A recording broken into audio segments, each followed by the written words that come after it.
टीपू की तलवार, सम्मान और प्रशंसा। टीपू सुल्तान ने महसूस किया कि अंग्रेजों को उनके खिलाफ बेहतर तकनीक और रणनीतियों का इस्तेमाल करके ही युद्ध के मैदान में हराया जा सकता है।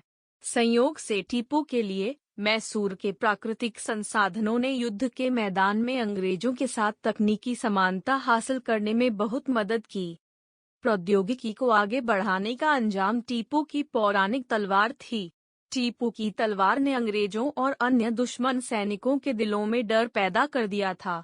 टीपू की तलवार में क्या खास बात थी कि जिससे दुश्मन सबसे ज्यादा डरते थे? टीपू सुल्तान की मशहूर तलवारें अब इंग्लैंड के संग्रहालयों में मूल्यवान संग्रह का हिस्सा हैं। सर आर्थर वेलेस्ली ने चौथे एंग्लो मैसूर युद्ध में टीपू सुल्तान द्वारा इस्तेमाल की गई तलवार रिचमंड के चौथे ड्यूक चार्ल्स को उपहार में दी थी। मैसूर के दुश्मन जानते थे कि टीपू की तलवार अविश्वसनीय रूप से मजबूत थी और एक तेज धार किसी भी दुश्मन के कवच को आसानी से चीर सकती थी।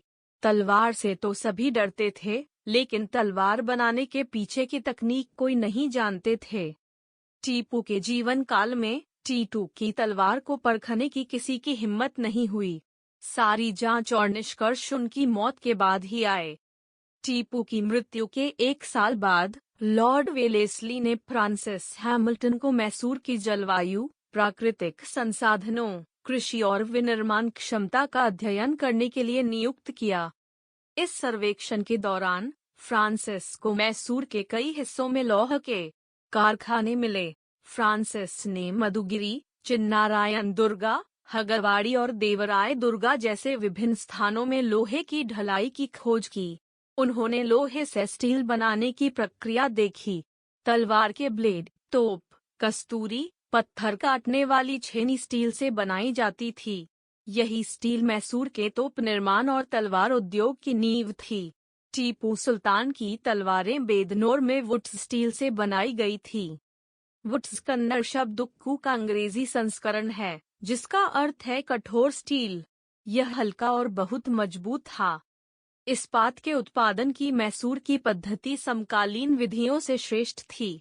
यूरोपियन पद्धति में केवल कोयला का उपयोग किया जाता था और इस प्रक्रिया में 6 से 7 दिन लगते थे, जबकि मैसूरियन पद्धति में स्टील 4 से 6 घंटे में बन जाता था।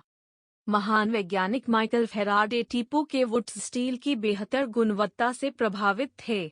1818 से 1822 के बीच उन्होंने इस विशेष स्टील के गुणों का अध्ययन करने में 4 साल बिताए। दुर्भाग्य से अंग्रेजों द्वारा भारत पर कब्जा करने के बाद मैसूर में तलवार और कवच बनाने वाले उद्योगों खत्म हो गए। टीपू की पौराणिक तलवारों ने यूरोपियन वैज्ञानिकों को भी हैरान कर दिया। इटली और ब्रिटेन के वैज्ञानिकों ने संयुक्त रूप से लंदन के वैलेस कलेक्शन से टीपू की तलवारों पर शोध किया। यूके में रदरफोर्ड प्लटन लैब द्वारा सूक्ष्म जांच की गई।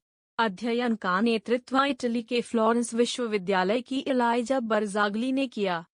1807 में फ्रांसिस बुकानन, 1818 में बेंजामिन हेने, 1832 में H.W. वॉयसी और 1840 में जोशिया मार्शल हीथ जैसे यूरोपीय लोगों ने मैसूर में स्टील के निर्माण का विवरण दिया। बेंगलुरु स्थित national institute for advance studies (NIS) और यूके के एक्सेटर यूनिवर्सिटी के शोधकर्ताओं ने सुल्तान की तलवार बनाने के लिए इस्तेमाल की जाने वाली धातु की उत्पत्ति का पता लगाया। विजय माल्या द्वारा खरीदी गई टीपू सुल्तान की तलवार 1789 में त्रावणकोर के साथ युद्ध में खोई हुई तलवार थी। त्रावणकोर के महाराजा धर्मराजा ने प्रसिद्ध तलवार आरकोट के नवाब को दी, जिनसे तलवार को अंग्रेजों ने जबरन छीन लिया और लंदन भेज दिया। 1766 से ब्रिटिश ईस्ट इंडिया कंपनी के लिए सबसे बड़ा खतरा टीपू सुल्तान से आया था। टीपू के सैन्य और प्रशासनिक कौशल ने उन्हें अपने जीवन काल में एक किंवदंती बना दिया। टीपू सुल्तान से अंग्रेज डरते थे और उनका सम्मान करते थे। अगर आपको यह एपिसोड दिलचस्प लगे तो कृपया लाइक और सब्सक्राइब करें।